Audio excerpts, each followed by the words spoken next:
internship progress of the UDA Summer Interns from very prestigious colleges of India, including IIT Delhi and IIT Kanpur. So previously also we had a similar presentation by the students from other colleges, and these budding engineers and researchers, they kickstarted the UDA journey with us almost a month back. And now that they have spent some considerable amount of time with us, we thought that it's good time for them to showcase the progress they have made on their projects on topics related to UDA, including marine spatial planning, urban flooding, silt management, and sediment transport model, etc.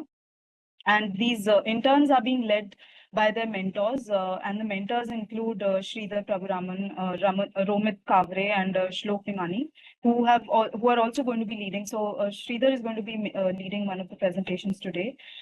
Besides, we are also delighted to host an esteemed panel of assessors. We have with us Mr. Pradeep Shah, who is the owner of India Asia Fund Advisor Private Limited, also the chairman of BASF and Pfizer.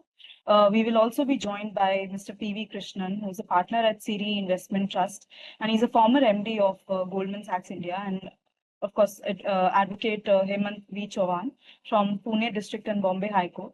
We are also happy to have the interns who have joined us today, and the other interns who will going forward make the presentation. So before we begin, we would like to showcase some testimonials from our interns. As part of MRC's vision to create awareness and capacity in the underwater domain, we launched the UDA Learning Center, a platform to equip the young minds with the proper knowledge and skills. So what you are about to see is a glimpse of how the vision is turning into a reality. And these testimonials reflect not only the learning outcomes, but also the passion and potential of the next generation of the underwater professionals. Over the past few months, our interns and learners have gained not just the technical knowledge, but also deeper understanding about the underwater domain awareness. Before we continue, we'd like to showcase to you a short testimonial video featuring them discuss their journey with us. I'd request Shreya to play the video for all of us.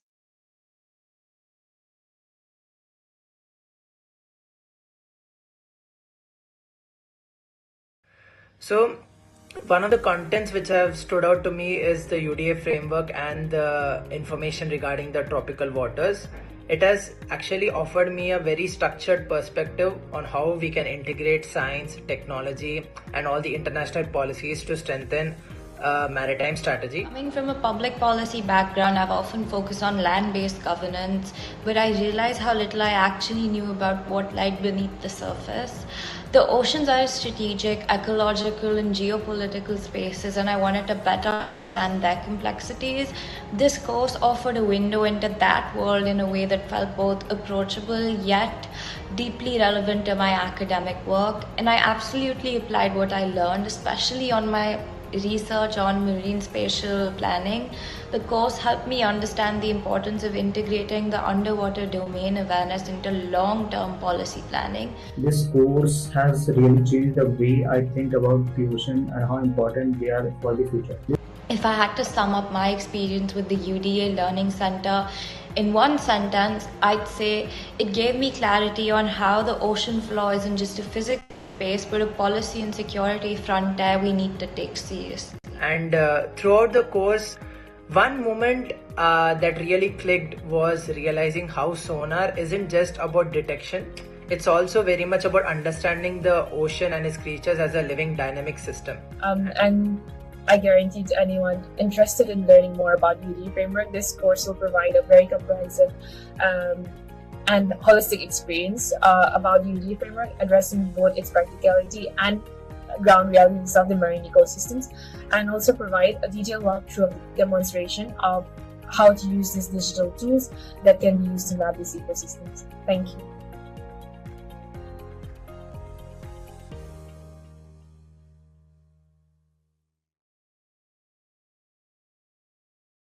Shreya. So these were some of the testimonials that that prove the fact that UDA Learning Center has been developed by the internal team at MRC in a very progressive way. And I just share my screen to showcase Pradeep sir and others who joined us today, how the UDA Learning Center looks at the front end.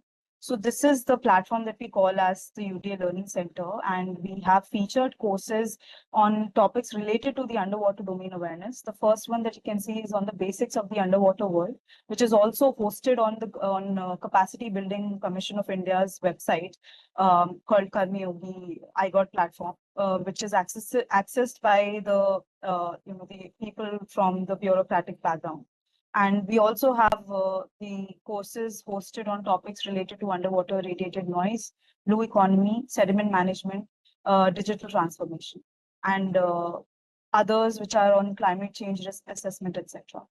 So yes, this was about the learning center, and now I would move on to the main part of the event. So before I welcome Arnab sir to make his remarks, I would like to give some guidelines to the interns who have to make their presentation.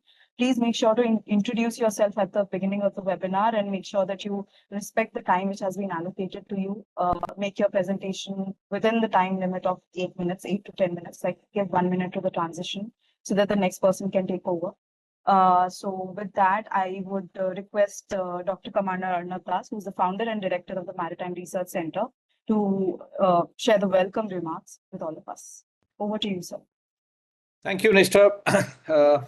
Thank you so much, our esteemed panelist, Pradeep Shah sir, Mr. P.V. Krishna, Hemant Chavan sir, Prafulji always. And I would also like to thank our interns and research fellows. This time, this year, I mean, we've been doing this for about 4 or 5 years now in a more serious way. But this year we had changed the pattern to our research fellows mentoring the, rather than me or Sridhar directly interacting with the interns, we had our research fellows. I would like to talk about them also because I think the contribution they made has been definitely very, very significant. Shlok Nemani, who is a BTech from IIT Bombay, electrical engineering, but he has been with us for almost 3 to 4 years now, working on the coastal management.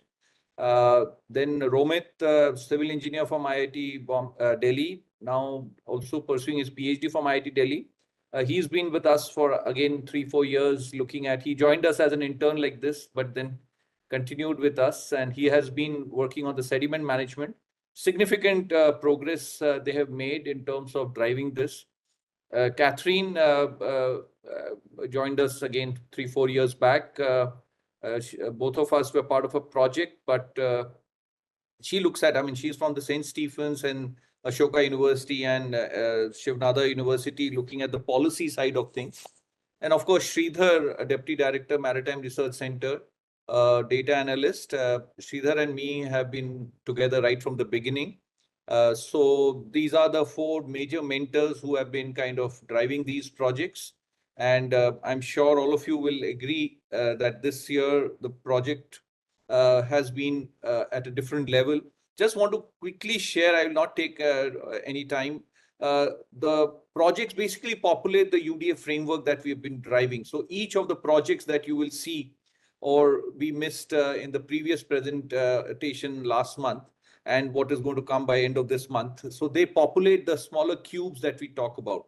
So all our panelists will get a sense of how we are driving this UDA framework. And we have added economics also this time. So there are interns who are working on the economic model also.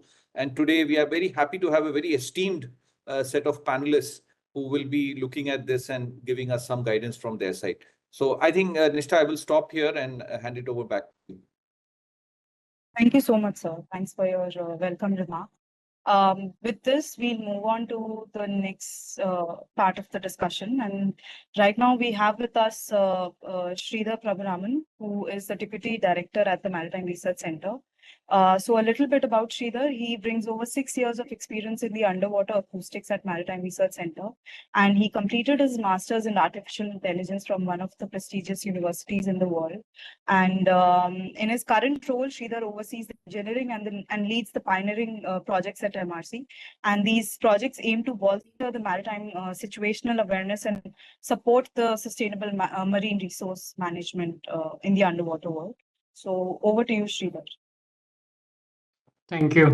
Thank you, Nishta, and a very warm welcome to everyone. Um, Today, on behalf of MRC, will be giving a quick rundown of the innovation portfolio that we have in MRC, um, given the 10-minute time limit that I have. As Arnab sir explained about the UDA framework, here I'd like to try and justify how we realize that UDA framework and what is the flow that we take into account. So there are four strategic pillars of innovation when we talk about innovation at MRC: science and research, technology development, policy governance, and capacity building. And each of these pillars support each other. So the base foundation is obtained via the science and research work. Then we develop applications on top of that, trying to meet the real world requirements. Then that enables sustainable policy governance, not rather than being a reactive policy, more of a actionable policy governance we that enables. And lastly, the capacity building is basically our way of giving back to the community and basically helping the community from all the things that we have learned. Um, so starting with science and research, just to throw a few numbers here, MRC has 52 peer-reviewed publications in journals that are index journals that are present throughout the globe, and 128 publications as part of research notes that are contributed by our interns and engineers and fellows as well.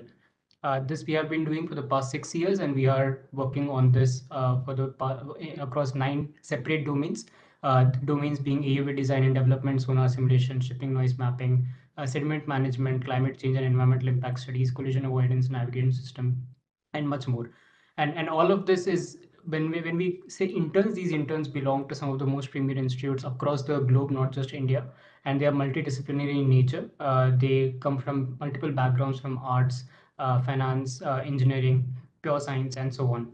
As you hear the interns in the past as well as in the upcoming and today's webinar, you'll realize the difference in the projects and the wide domains that they touch upon. Now, we take extreme pride in the work that we do. However, given that time limit, we won't be able to go through every research that we have performed. However, just to give a quick recap of the presentations that were showcased in the last part of the webinar, to basically help and understand the breadth of the work that is happening by interns at MRC, because today is all about interns. Some of the projects that we have undertaken this year is being dark ship detection and classification, basically using the SAR images, satellite images, to understand where the ships are present, and using and collaborating that with the AIS data, which is basically a transponder data that is received by the port, and collaborating that to understand which of the ships that is present here, that is present in the region, is a dark ship, which is dark ship as in they have turned the AIS transponder off and there is no way for us to track them. So we use satellite images, we capture those, we categorize those ships, and we try to identify whether they are fishing vessels or they are large cargo vessels. And this is extremely crucial from a maritime security perspective, because most of the threats that we see today, it's coming from the waterway, be it the 2611 attack or otherwise. Potential fishing zone identifications, our interaction with the coastal communities have enabled us to identify that there is a requirement where we need to help the community back in identifying the fishing zones, where potentially they can perform sustainable fishing practices. Sediment bed load prediction using satellite, AI-based sound transmission loss estimation. This is again a very extremely important work that we are doing, wherein we're using a neural network to estimate the sound transmission loss. So whenever a ship or any kind of sound signal gets transmitted in the underwater, existing mathematical models takes a lot of time for computation, because there is a lot of, we need to take the environmental factors into consideration. There are a whole lot of computation that goes into picture in this one. But with the advent of AI, this allows us to train a model specific to a particular region, and as a result of which we get quick results, to give a performance analysis from 15 minutes to 15 seconds, kind of a difference in execution time, is what we basically saw. The graph that you can see on the top right, it represents that what we have predicted, which is basically the blue dot, is what we is also mapping with the ideal chart that we see from the existing mathematical models per se. Sediment classification in Ujjaini Reservoir, understanding what kind of sediment bed load is there and what is the type of the sediment is extremely important, whether it is a clay silt or sandy silt and so on. Safeguarding the undersea cables, again, it's an extremely crucial issue that has been present in the community today. Understanding where the undersea cables are present and how we can safeguard them further is one more work that has been happening. Now, this was all about the research work, the initial work that we do. Again, there's a lot more work than this as I represented here. But all of this research then goes ahead and we basically create a tool out of these things. Again, all of these tools that we create are cloud-based. It is optimized with artificial intelligence and it is community-driven. What I mean by that is that we reach back to the community, we take inputs from them, and we make sure that it is something that is usable by the community and it is important and it gives them advantage. Uh, two of the notable tools is shrimp farming. One is for shrimp farming. Shrimp farming, again, India being one of the largest exporter of shrimps, it's extremely important. We have a huge economic growth potential in that particular region. So an area productive and yield analysis tool which tells exactly how much increase in the accuracy can happen for a particular shrimp in the given region, given their environmental parameters. And this will essentially reduce the input of cost because they will not increase the feed because they know that increasing the feed will not yield them the kind of results that they are hoping for. And it enables evidence-based aquaculture farming. The other tool is the SRN estimation tool. We'll play a small video at the end of my presentation to explain further on this one. This is again some work that we have recently finished and we are very proud of. I won't take too much time on this one either. But essentially a tool that allows you to estimate the noise in real time and understand the historical noise based upon a whole lot of, again, the environmental parameters, where the ship is present, what is the wind in the particular region, and so on. We take all of that into factor and then we estimate the noise level. So again, the SRN tool that you can see here is what we have.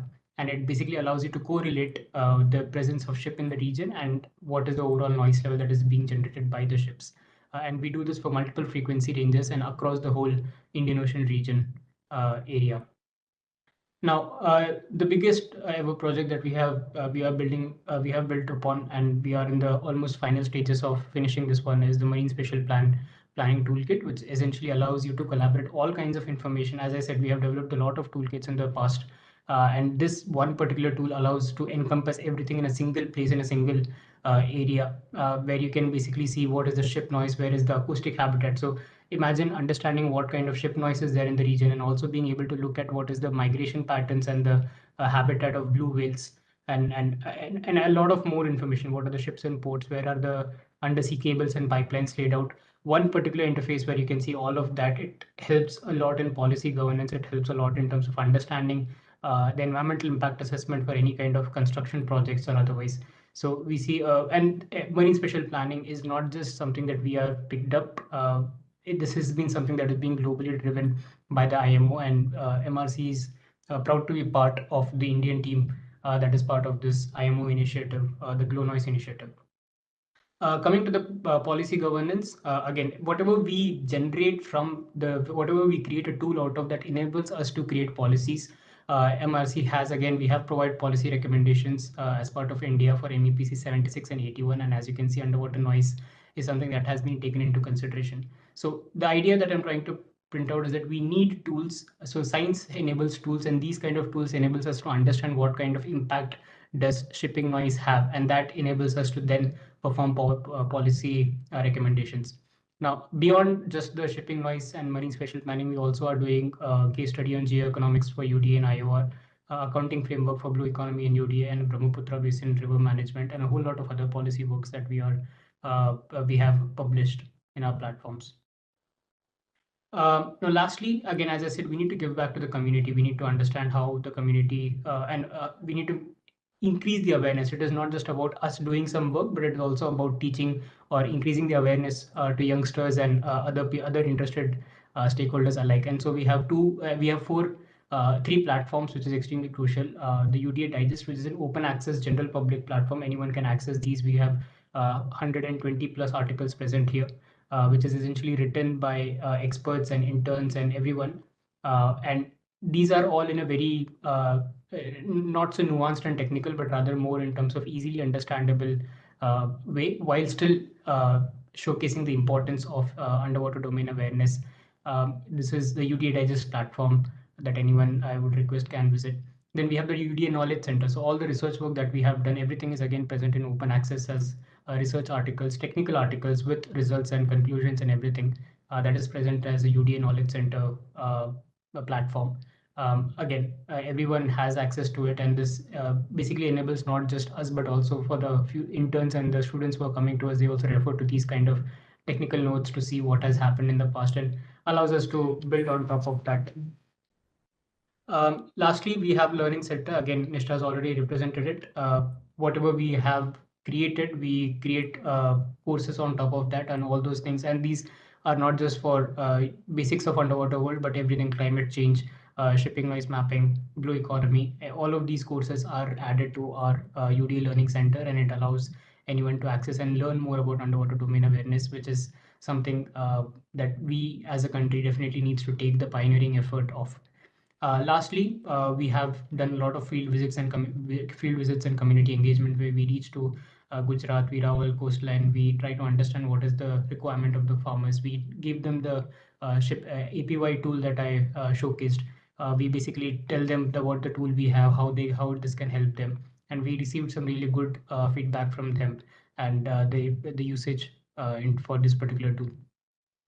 So yes, I finished this year with my 10-minute time. With climate change, geopolitics, and technological shifts converging, we must lead UDA innovation. We are aptly placed in the IOR for the same. And at MRC, we aren't just ready, we have already built the foundation for this particular work. Now, just to give a quick sneak peek of one of the tools that we have recently built, this is production ready and available for anyone to use at this moment. What if the ocean isn't as silent as it seems?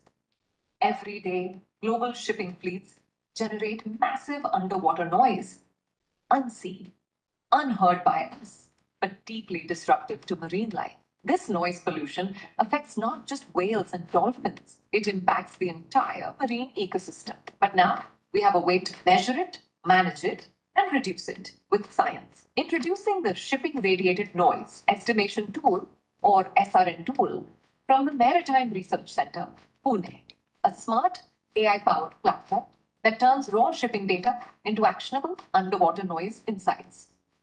The SRN tool uses advanced AI models built on published research by MRC to calculate how ship-generated noise spreads underwater, a process called transmission loss.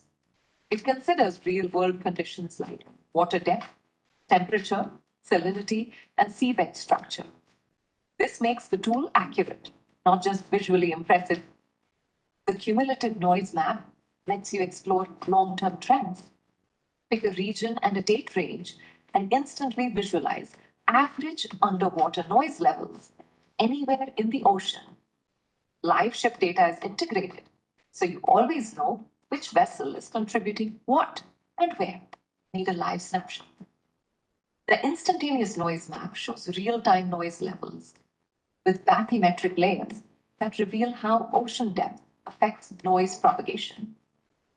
Every estimate is backed by AI-driven models built by MRC. No generic guesses, but science-based predictions grounded in years of research. And the applications, they go far beyond just protecting marine mammals. Deploying underwater sensors, SRN helps find low-noise zones for better data. Conducting an environmental impact assessment, SRN gives you the noise exposure data you need. Formulating regulations or standards, SRN shows exactly where noise exceeds acceptable limits. This tool is a backbone for smart, science-based ocean governance. Download custom maps, export data sets, or generate reports. It's all just a few clicks away. Built for the cloud, the SRN tool works from anywhere. You don't need specialized hardware, just a browser. By making underwater noise visible, the SRN tool gives us a chance to act, to plan better, regulate smarter, and protect deeper. All thanks to cutting-edge AI, open research, and the vision of the Maritime Research Center, Pune. The ocean has been quiet for too long. Now it's time to listen. Right. And with that, I'll end my presentation. I hope that was insightful. Thank you. Thanks, Nishta. I'll give it back to you. Thank you. Thanks, Sridhar. Thank you for holistic yet a crisp presentation to showcase the innovative projects that are being driven by the MRC team.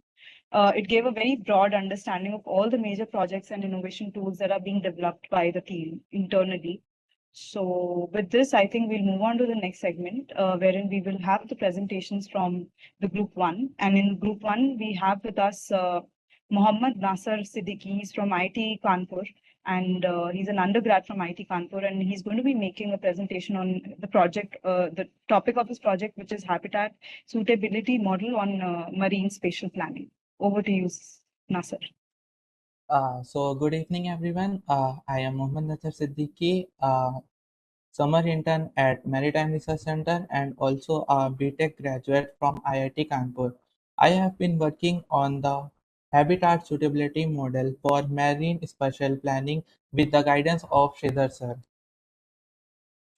The Indian Ocean region is the heart of the maritime trade, handling approx 40% of the global trade.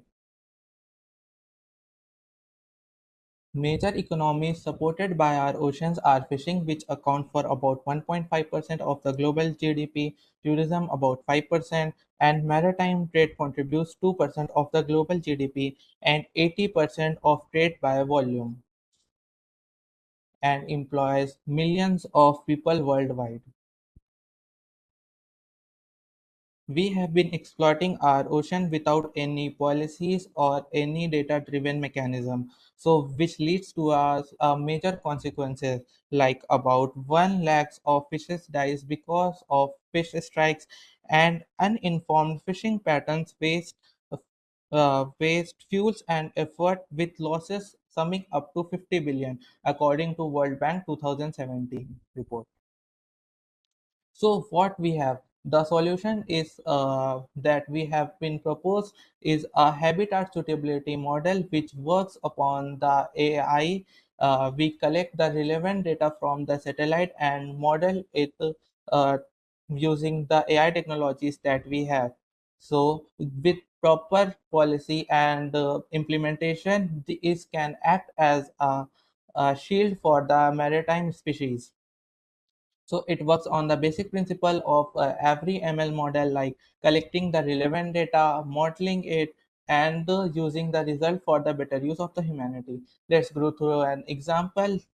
Like for the one of the most ecological important species is the green turtle.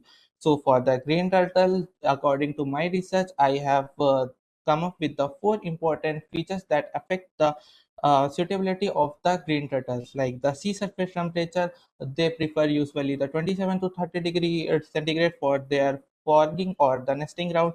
Bathymetry, like the depth from the ocean bed, it's about less than 50 meters. Net primary productivity, which is a drive factor including all the food resources for the herbivore species. And next is the chlorophyll, which is a substitute for the concentration of seagrass and algae. So after gathering all this data from the NOAA website, the Google Earth engine, or the OBIS, which is used for getting the sighting data, the latitude and longitude from which we get the sighting data of the green turtle. So after all this, I have constructed a maximum entropy model, which because it's very convenient to for the presence only data, since we have only presence data. So based on the presence data and the environmental factor, it chooses the best best curve for that conditions. So after modeling it, we have the results, like the one in shown in the left is the suitability model for the green turtles, where the dark blue region and the blue region corresponds to the minimum probability, like less than 0.4, and the region in red or blue is the high probability. From this we can infer that the green turtles usually prefer in the near shore regions, like in the coast of India and Thailand. Comparing this with a sound map given on the top right, we can inform that where the region is like in the sound map yellowish, like less sound, turtles usually prefer that location. Next, I have also similarly modeled a dolphin habitat suitability model where one of the important features was the fishing effort. Like dolphins usually avoid where there are high vessel deployment or high rate of fishing. Bathymetry, like they usually prefer bathymetry of less than 50 meters. Shore distance, like the distance from the coast, since dolphins are friendly to humans, so they prefer coast distance like less than 50 kilometers. And the seabed index, like something like a slope, like higher the seabed index, more the concentration of fishes, so more their presence. Similarly, I have modeled the dolphins using the habitat, using the maximum entropy model. So the result that I am getting is a heat map where the region in the blue shows a less probability and the brighter region like yellow and yellow, green or red shows the higher probability. Comparing it with the fishing effort map given on the bottom right, we can see that where the fishing effort is low, there the dolphins probability is high. So there has been a lot of recently the world has felt the importance of these maps. According to the Guardian, Sri Lanka uses them to shift fishing site from Wales to about 50 kilometers away. In 2021, Cambridge releases a press for SHM to be used as a conservation tool. And similarly, a research report has been published for using HSM as a climate assessment work. The habitat suitability heat map that have been generated can also be used as a conservation tool which support smart maritime protected areas, enable global policy compliance, and empowers government decision making. Not only as a climate tool, but it can also bridge between the economy and the ecology, which direct fishing efforts to productive zones. Like from this, we can analyze the suitability of the mammals of the marine species. Similarly, we can afford our fishing towards that location. It minimizes fish strikes and industrial overlaps. Supports tourism by identifying hotspot of species. What's the novelty, like what's the uh, uniqueness that I am bring is like it focuses on the Indian Ocean region, policy driven output, and it shows the real time heat map using satellite data. So in future, this real time satellite data inference can be used to predict migratory patterns by analyzing the heat map for every year, and also for a climate change assessment impact. So thank you. That was. Next, we'll move on to Athar Agarwal from IIT Delhi, and he's going to be making a presentation on the topic estimating ROC for passive sonar simulator. Athar, you can take over. Thank you. A very good evening to one and all present here. My name is Athar Agrawal. I am a third year electrical engineering student at IIT Delhi and working as a research engineer at MRC. I have worked under Shlok sir on the topic of whale call detection in underwater acoustic recordings and estimating the ROC for passive sonar simulation.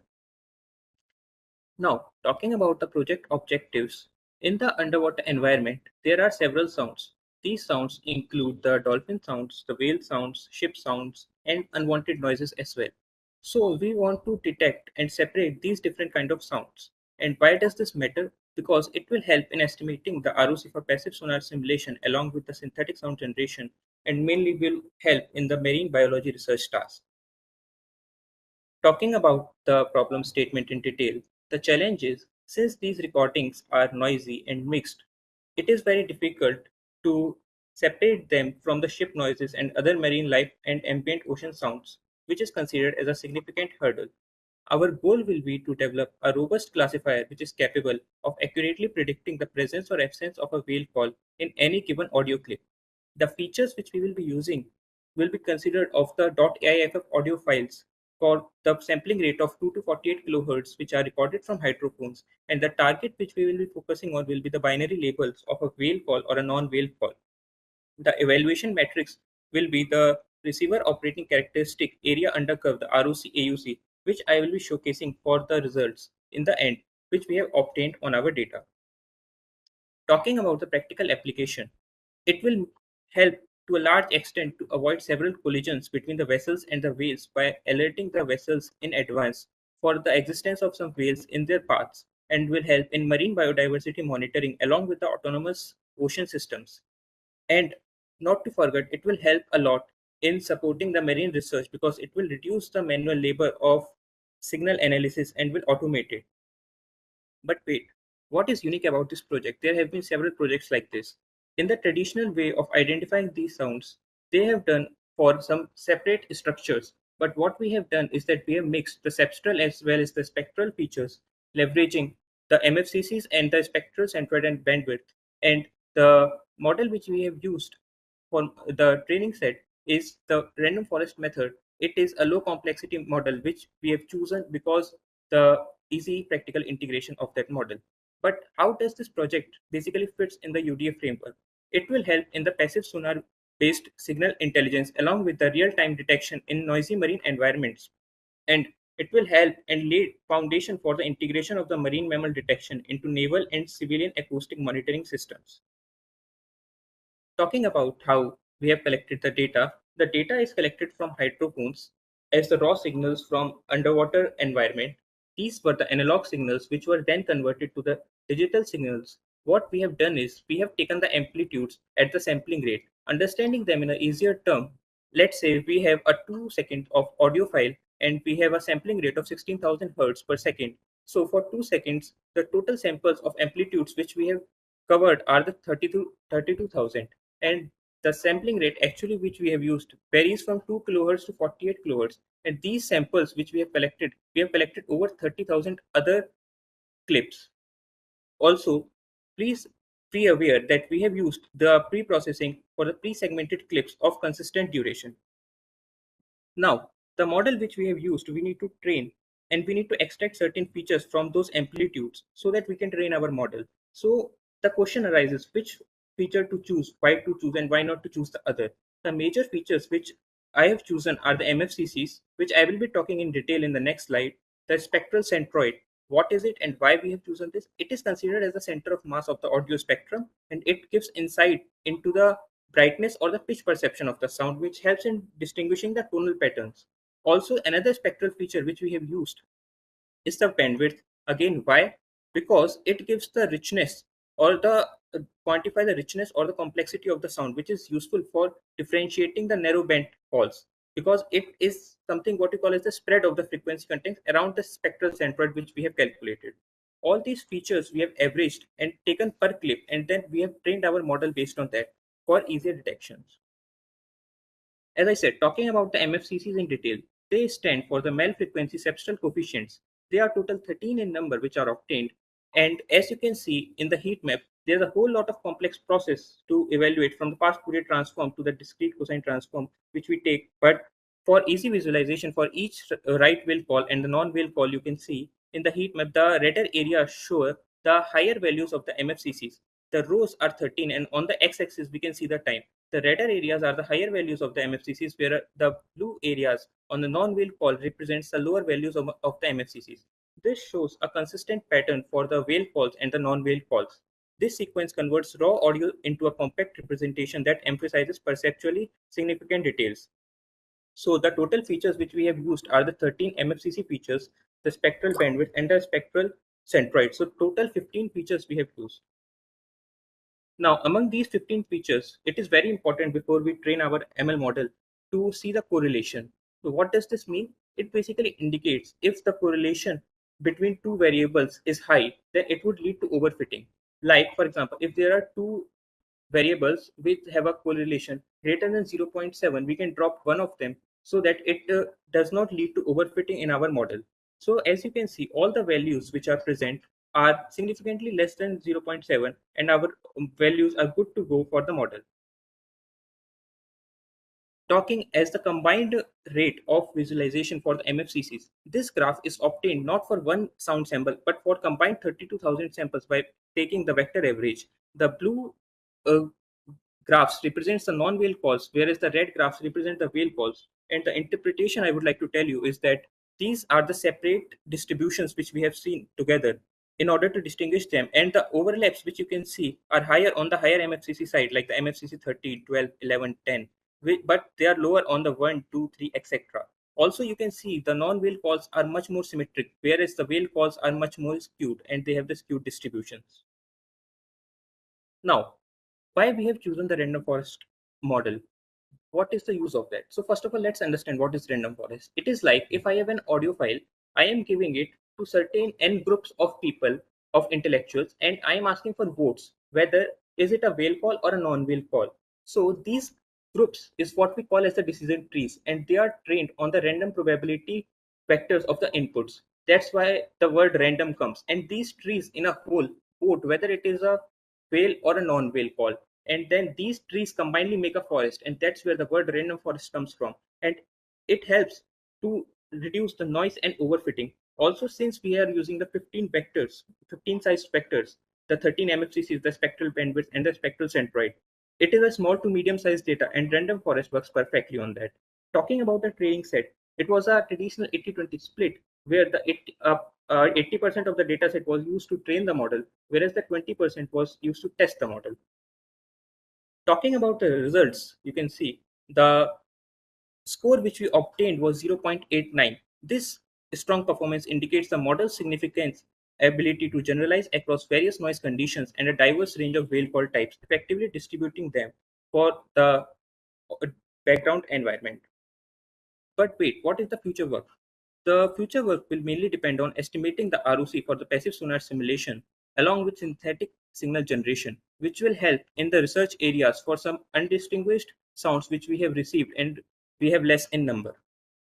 Along with that, we will be focusing on the field deployment, the real-time detection with embedded systems, along with ocean-deployed hydrophone networks with cloud processing, helping in future advanced research in this domain.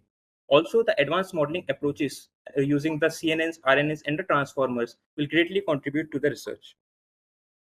Thank you and have a nice day. Kindly feel free to reach out to me at atharv.mrc@udafoundation.in. Thank you, Athar. With this, we'll move on to the next presentation, which will be made by Atul Mangal. He's from IIT Delhi again. And the topic of his presentation is Modeling and Simulation Framework for Brahmaputra region. So, Atul, over to you. Good evening, everyone. My name is Atul Mangal. I am a third-year chemical engineering student at IIT Delhi. I am working as a research intern with Shloka at Maritime Research Center.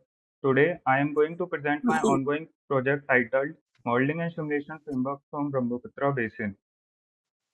First, let me brief you about the outlines. I will start with an introduction to the Brahmaputra River Basin and its importance. Next, I will discuss the opportunities and challenges within the basin. After that, I will focus on climate change impacts on inland fisheries of the region. Then I will explain our research objectives and modeling approach. Then I will briefly discuss the challenges we faced and our proposed future work. Let's begin with the introduction. The Brahmaputra is a transboundary river, flows through Tibet, India, and Bangladesh, with its basin extending to Bhutan. It supports nearly 130 million people across its coast. The basin is rich in biodiversity and home to more than 216 inland fish species. It covers about 5.9% of India's geographical area and plays a vital role in agriculture, food production, and inland fisheries. In 2023-24 alone, it contributed more than 5.5 lakh metric tons of inland fish. It is also important inland waterway. In 24-25, around 9 lakh tons were transported through national waterway too. Now, let us look at the key opportunities present in the basin. First, the hydropower potential. The basin has the highest hydropower potential in India, about 66,000 megawatts.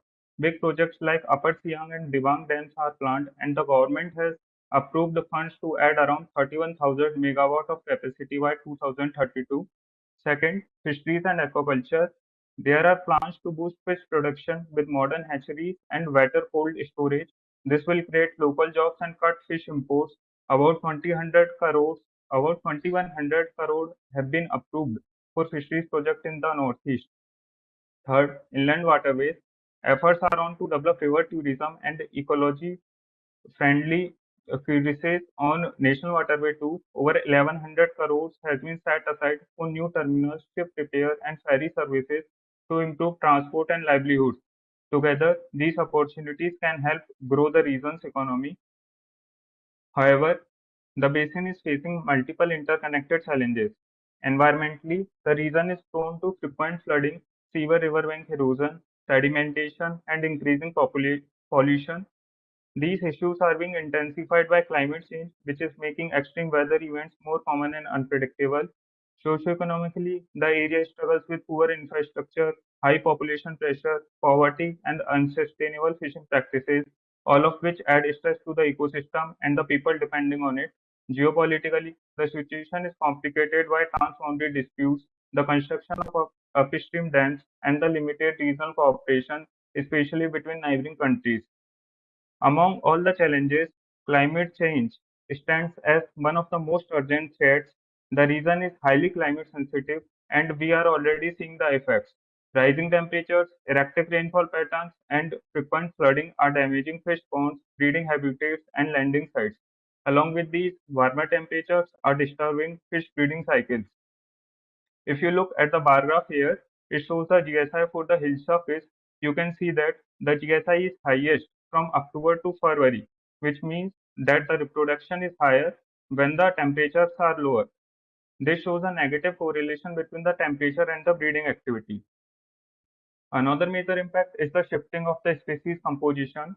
The total inland fish catch in Guwahati region increased from about 56,000 kg in 1975 to over 1 lakh kg in 2010. But if you look at the two graphs below, you can see an important change. The left graph shows the total catch in kilograms for each fish group. The right graph shows the same data as a percentage share. Notice how the bars for major calves and Hilsa are higher in 1975 but drops in 2010. At the same time, the bars for the minor calves are much bigger in 2010 compared to 1975. This means high value fish stocks are declining while low value species are increasing. This shift impacts both ecological balance and the incomes of local fishing communities. So, what is our research objective for this project? Our primary goal is to develop a modeling and simulation framework that can help us understand the Brahmaputra ecosystem. We aim to model key parameters like climate variability, hydrological factors, and ecological aspects. Then we will integrate this into a broader policy framework for sustainable development. For now, the current focus is on modeling the impact of climate change on inland fisheries. Now, one question arises, why does this modeling framework actually work? Look at the two graphs. On the left, you can see that temperature has increased over the years, fish production has dropped. On the right, you will see a similar trend. Lower rainfall is linked to falling fish catch. These graphs use data from Bangladesh, which shares the Brahmaputra ecosystem, so the trends downstream help us validate climate risks in Assam and Northeast India. It is same river system after all. That's why using this kind of regional data makes our model more accurate and relevant. Now, let me explain the modeling approach. We use a range of data sets, including historical reports of temperature, rainfall, and fish production. This includes time series, state-wise, and species-specific inland fish data to capture long-term climate fishery linkage. Now, let's talk about the methodology. We are building a black box model that uses historical data on fish production, temperature, and rainfall as input. It maps climate variables to fish production without needing detailed biological or ecological information. The model helps us identify key relations and generate predictive insights to support better governance of inland fisheries. Ultimately, the goal is to quantify how climate is impacting the fishery sector in the region. So let's talk about the climate changes we are currently facing. First, the challenges we are facing. First, data ability is a major issue. As you can see in the left and right tables, we have mostly state-wise fish production data and species-specific records are limited to specific years. This makes it tough to track long-term trends. Now, look at the bottom table. The rainfall is grouped for Assam and Meghalaya division, so we cannot isolate the changes at the smaller scales. Other challenges include difficulties in quantifying extreme climatic events, and isolating climatic impacts from factors like overfishing. To overcome these challenges, we have mapped out our future tasks. First, we will build a dataset for historical time series, temperature, rainfall, and fish stock for multiple fish harbors in Assam. Next, we will train our model on these datasets and interpret the results to identify key trends and correlations. Then, we will validate the model by collecting ground data through site visits and fieldwork. We can expand the model by incorporating hydrological data for water flood sensitivity. We can refine it by including other relevant parameters that affect fish stocks. Lastly, we hope to engage with policymakers to apply this research in a real world for sustainable management and planning. We hope the insights from this modeling effort will help to contribute better planning, conservation, and sustainable development in the region. That's all from my side. Thank you so much for your attention. If you have any questions, please let me know. If the audience has any question, please feel free to drop in your questions in the chat box or comment if you feel like. And now we have Ashwini Kumar Singh from IIT Kanpur, who's going to make a presentation on the topic modeling and simulation framework for Konkan Coast. Okay. So, hello everyone. Myself Ashwani Singh. I am from Department of Civil Engineering at IIT Kanpur. Currently, here I'm working as summer intern at MRC. So, currently, what I'm doing is I'm modeling. My topic is modeling and simulation for the Konkan Coast. So, let's begin with this. So, these are the table of contents we'll be exploring further in our slides. Yeah. So, firstly, why Konkan Coast? What's the significance of the Konkan Coast? So, Konkan Coast has the vital maritime region stretching about 720 kilometers throughout the western coastline of Maharashtra, with its key district includes Mumbai, Raigad, Ratnagiri, and Sindhudurg, which you can see in the map here of the Konkan Coast. Then Konkan Coast amounts for around 41% of Maharashtra's overall GDSP for financial year 2016, with around 28.6 million people living in around the region around Konkan Coast, according to 2011 census. Along with this, Konkan is responsible for around 70% of the overall maritime trade that is happening all over the country, with around more than 350,000 fisher folk associated with the Konkan Coast. So there are some of the few strategic locations that are around the Konkan Coast. Let's talk about them. The first one is Mumbai Coast. Mumbai is also known as the economic powerhouse for financial and industrial reasons due to its strategic location. In financial year 2025, the GDP of Mumbai is estimated to be about 278 billion US dollars, which amounts for around 6.16% of India's total GDP, making it one of the most important strategic locations throughout the whole country, with around 22 million people living in Mumbai region. Along with this, Mumbai also has two major ports, Mumbai Port Trust and Jawaharlal Nehru Port Trust, which handles around 70% of India's overall maritime trade. And Mumbai has even also helped India to climb up its PMI index to 58.1 due to its economic activities. And then second one we have is Ratnagiri. Ratnagiri is also known as agricultural and industrial hub on Konkan coast. So the GDP of Ratnagiri is around 23,000 crore in 24-25, which amounts for around 1% of overall Maharashtra's economy. And other sectors in Konkan coast, Ratnagiri is also showing rapid growth, which we can see in the data here. Along with this, Ratnagiri is also known for its fish production. The annual production of fish in 2020-2021 was around 65,000 tons, and with 46 fish landing centers in Ratnagiri. Ratnagiri also has two major ports, Jaigarh Port and Dabhol Port, which handles around 0.57 million tons of cargo in 2021. And recently, our MRC team has visited to Ratnagiri and have some insights, like they were there for testing the APY tool, which they found was very feasible and they had positive outcomes from there. They also personally have seen the struggles of the fishermen and the fisher folk associated there due to the very economic instability. So let's talk about what's the purpose of this, why, how government is interested in all these things, and what are the problems they are facing.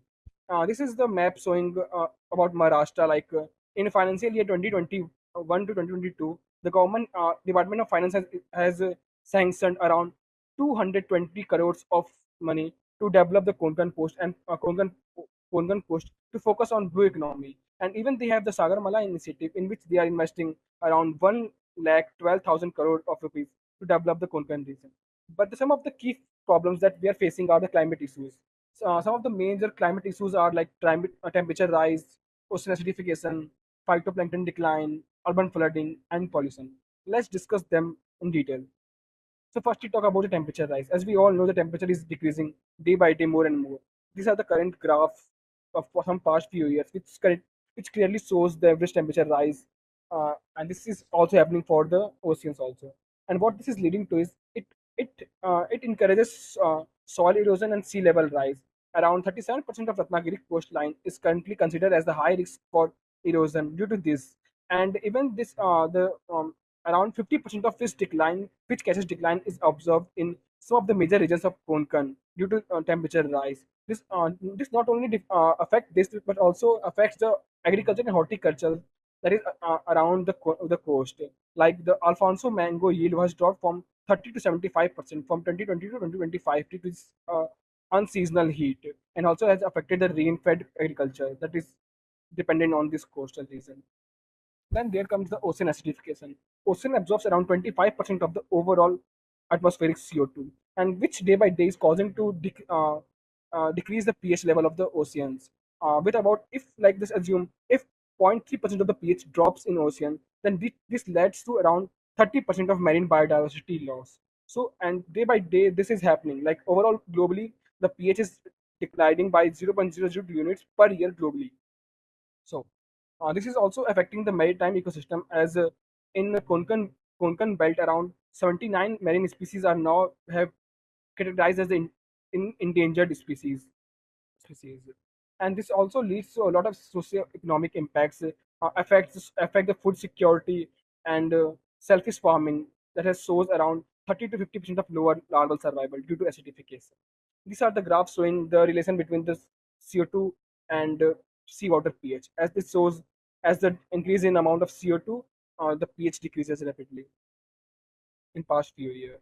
Then comes the phytoplankton decline. Phytoplankton are the microorganisms responsible uh, for uh, for carbon sequestration and then nutrient recyclement and plant for fishes to eat.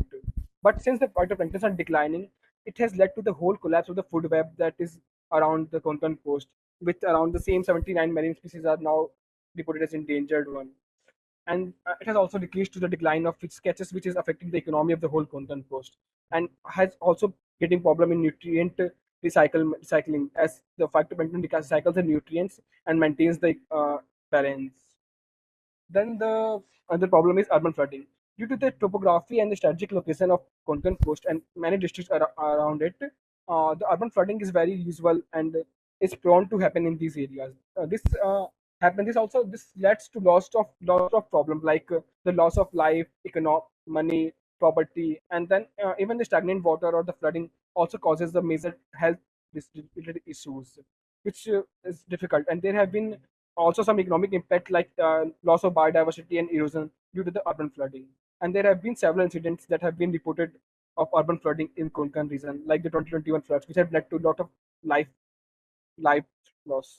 Yeah. So what we are currently looking is we are trying to model all these four parameters to derive some positive result.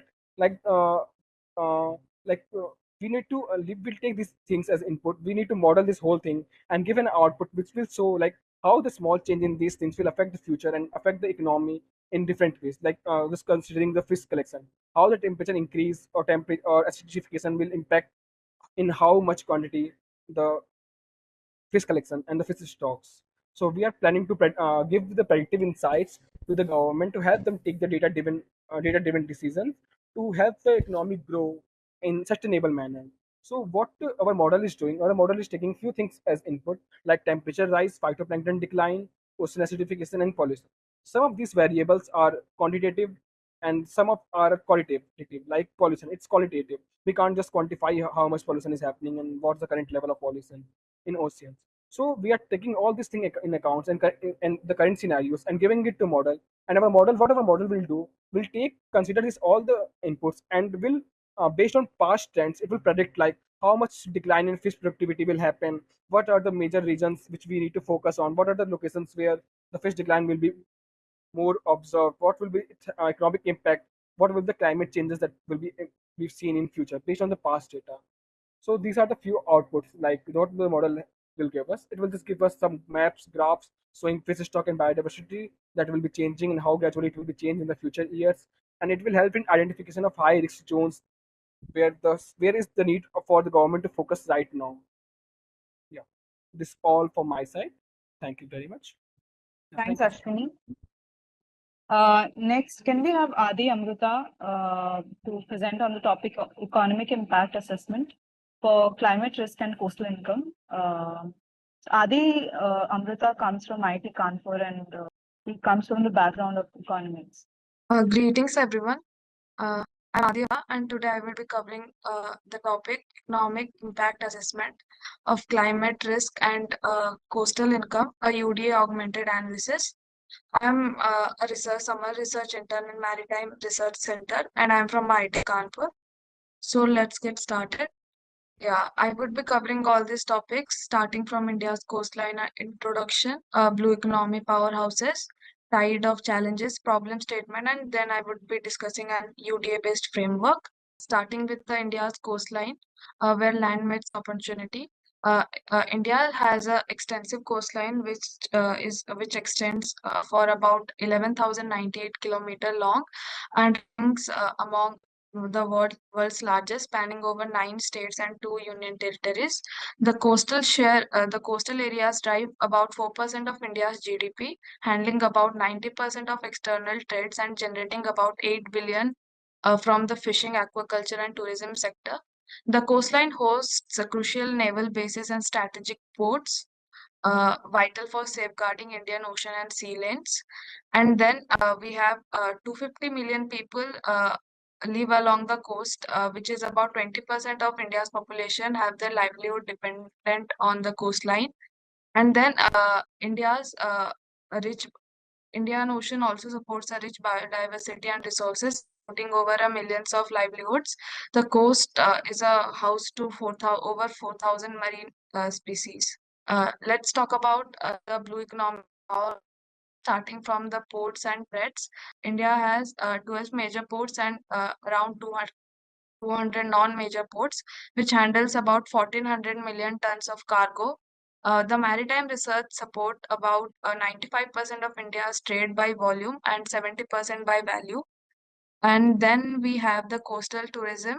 The coastal states attract about 30% of India's foreign tourists, anchoring the country's beach and heritage tourism. And the coastal tourism offer a huge untapped potential to boost jobs and regional economies. And then we have the fishing and aquaculture sector. As India is the world's second largest fish producer, with total production of 195 lakh tons, the marine product exports reached about 7 billion in 2024, which is nearly a 10x increase since 2003, supporting 30 million livelihoods nationwide. As we can see from this graph, there is a steady rise in the east and west coast from the year 2002 to 2014, due to which we can bank on the fact that the coastal and marine tourism is projected to contribute about a significant 26% to India's booming blue economy. And India also recorded 9.52 million foreign tourist arrivals in 2023. After which we can see that government has also started taking initiatives like Sagarmala and Swadesh Darshan 2.0 and the Bharat Cruise Tourism Mission, which are actively developing coastal tourism infrastructure and promoting destinations.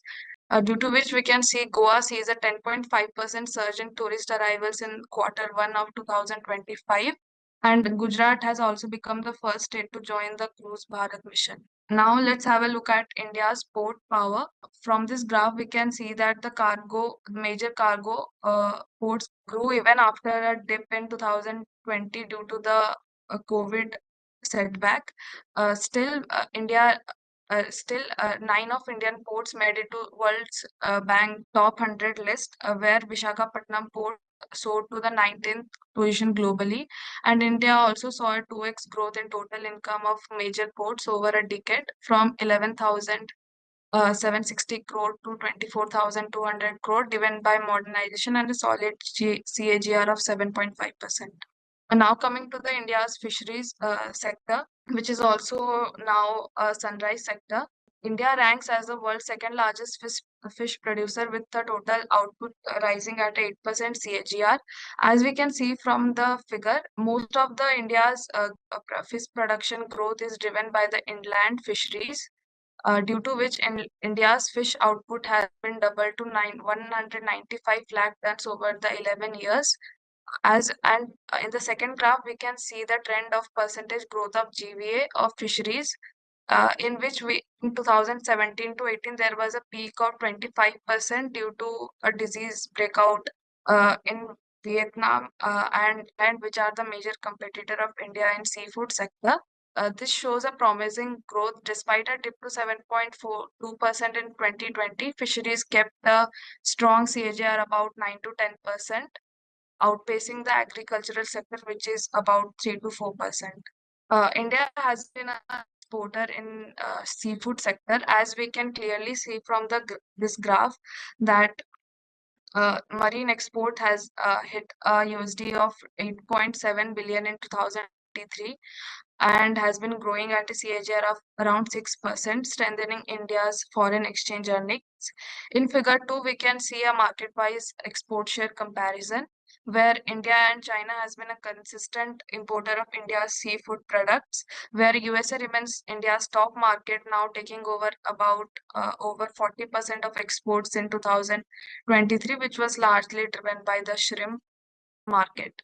Now let's have a look at the shrimp and seaweed aquaculture, which is India's most competitive edge in seafood export. As we can see from this pie chart, the 70 to 75% of export that we do in marine product is from the frozen shrimp sector. And why shrimp and seaweeds dominate India's marine exports is due to its higher export value, high global demand, export-focused aquaculture, and government support and policy. As we can see from here, from 2010 to 2024, there was a 7x increase in shrimp production, due to which India is now the second largest shrimp exporter globally. And then coming to the seaweed sector, it's a booming sector due to as the export prices has jumped from 0.84 to $0.84 to around $153.22 per kg, with a market size set to double by 2033. And due to its low cost and low investment, farmers can also have a very profitable livelihood from this. Now, how the policies have contributed to all this growth, as we can see from the graph on the top, that funding in the PMMSY scheme, after the introduction of PMMSY scheme, the funding in fisheries sector has seen a growth of about 1,100%. And in the graph below, under this PMMSY scheme, we are targeting to achieve about 27 million ton fish production by 2030, due to which the fish farms will be able to produce nearly 2/3 of India's fish supply by 2030. Now, I will look at the challenges that we face, that the sectors are facing. The supply chain disruption, due to which the seafood and agricultural exports have backlogs hurting the coastal MSMEs. And as most of the farmers have limited access to the a formal credit system, they have a higher risk. And then the climate change threats. Cyclone have caused about an economic loss of 15,000 to 20,000 crore annually. And then market fluctuation and tariffs. Recent US shrimp tariffs hit Andhra Pradesh aquaculture hard, due to which we can see the headlines made like US tariff hits Andhra's shrimp exports prices were dipped to 10 to 15% as aqua farmers feel the pinch. Now, I will talk about my problem statement. India's coastal economy faces rising risk from climate change, trade disruption, threatening livelihoods, and national economic stability. And all these problems are not properly assessed by traditional systems that often overlooks the underwater assets. supply chains and marine ecosystem. This limits our ability to design targeted and proper strategies. Hence, our study applies the underwater domain awareness framework to bridge this gap.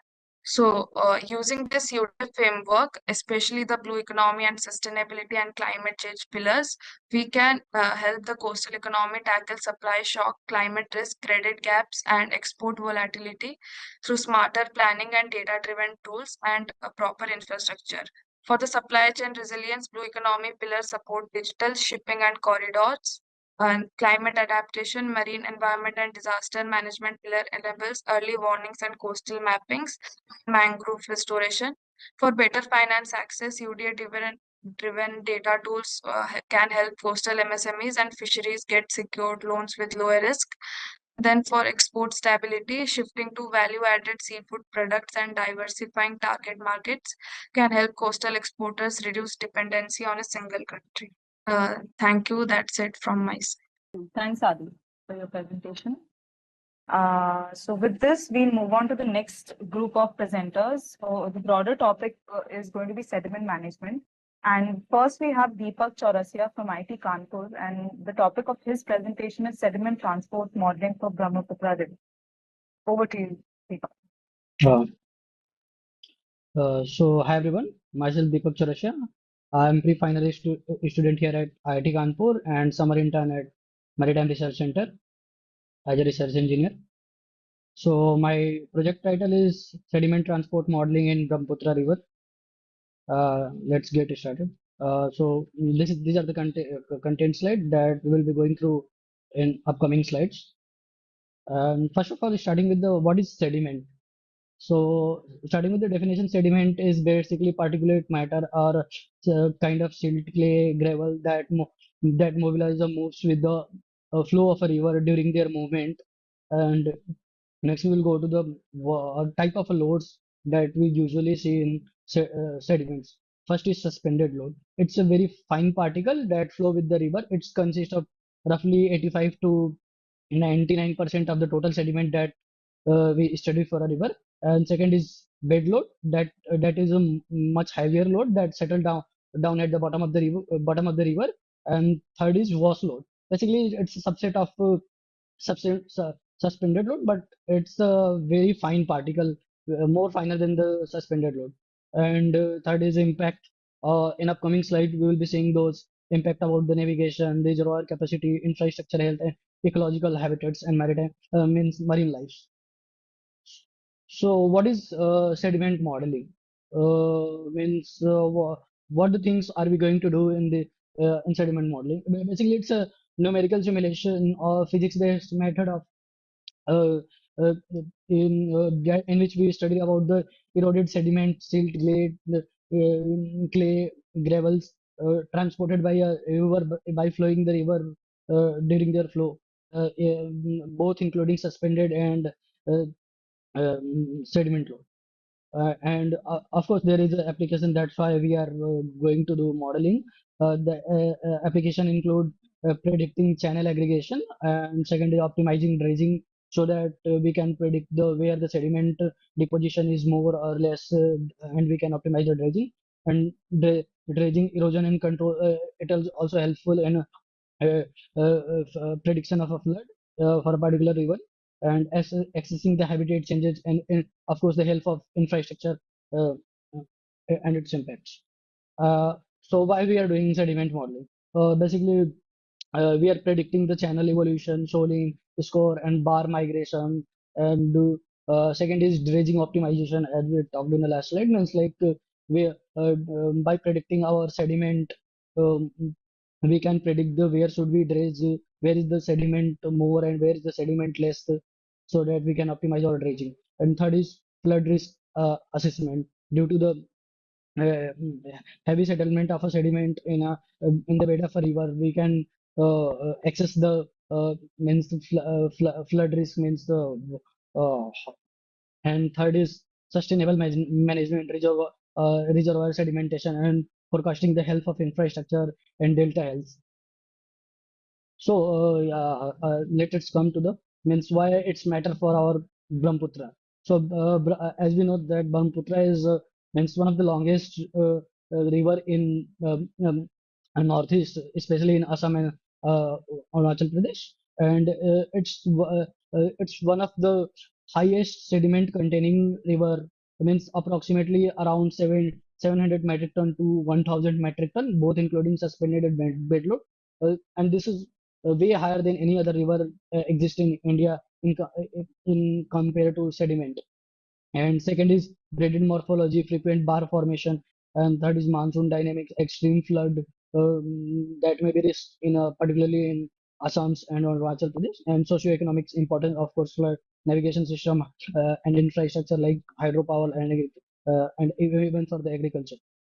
Impact on the Brahmaputra, as we can see in the graph that suspended sediment concentration increases in the monsoon as compared to dry region, even from the compared to Indus River. For our Brahmaputra case is always increasing. We can see in the bar chart as compared to Athens and Indus River. Even time series also saying that means like Brahmaputra has very variable sediment, so modeling is very important.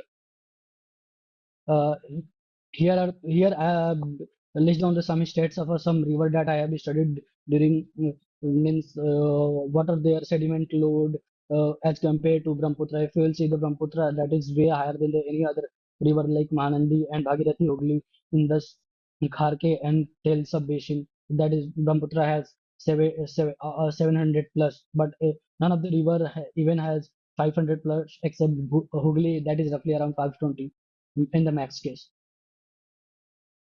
And third is here are the different models that have been studied and applied on the different river for sediment modeling. First is and for our selection of a model, first is Manandi India. They have used on our sedimentation modeling. Bhagirathi Hooghly Hecrus 1D model they have used, and in Indus Pakistan they have also used Hecrus 1D sediment model, and Kharke Iran they have used MKE11 SD STCC 2ED model, and Ethiopia field measurement analysis they have used, and in Mississippi USA they have used Hecrus 2D model. And first of all, criteria for my model selection for Brahmaputra cases, basically two things I have kept in mind. First is the model that we are going to select, their their sediment amount or bed load should be equivalent to the Brahmaputra as means as roughly equal to 200, 300 or 400. The second is model should be as much as open source so that we can take the references and tweak that model for our Brahmaputra case. So we keeping in those two things in mind, we have finally selected Hecrus 2D model, and we'll be going through Hecrus 2D model for the our sediment modeling. So why Hecrus 2D model? Of course, it's free and open source, license free, and it's we are comparing 2D sediment modeling, 2D modeling of means flow of a river, not 1D, and easy onboarding and prototyping and tweaking is also easy for Hecrus 2D model, and it has been already used on a Hecrus Hooghly River, but it was 1D, but we are using 2D so that we can capture more for Brahmaputra case. And here are the key data that we are going to need for our modeling: geometry and topographical data. Second is hydrological forcing data, morphological parameters, and sediment properties like their grain size and bed sample and bulk density and critical seed parameter. And third is roughness and land cover, mannings and maps, bank, floodplain, vegetation, and cover.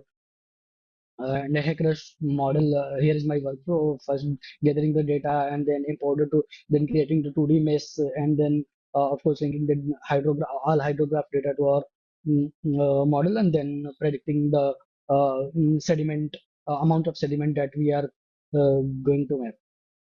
And here are the expected outcome that we are expecting from our model. And so first of all is sediment budget. Of course, we are doing sediment modeling. Then we will have a sediment model, sediment data of time series and annual loads.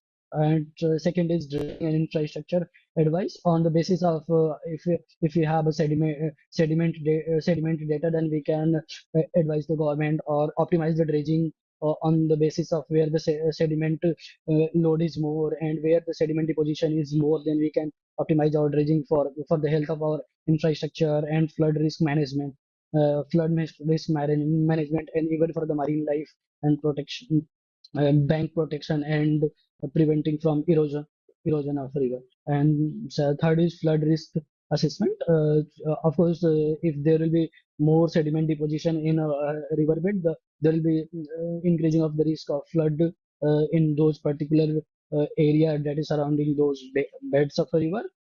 So we can predict the flood risk by modeling the sediment. And fourth is sustainable management, um, predicting the infrastructure health and forecasting, and even the delta health, and even for the marine life, the fishes, they are living in the river. If there is high sediment, that will also be problem for them.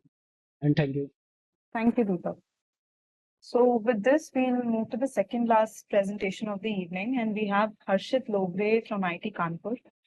The topic of his presentation is Silt Management Policy for River Coastal Systems. Yeah, so hi everyone, I am Harshit Logre, pursuing my undergraduate from IIT Kanpur and presently working as a research intern at Maritime Research Center, Pune.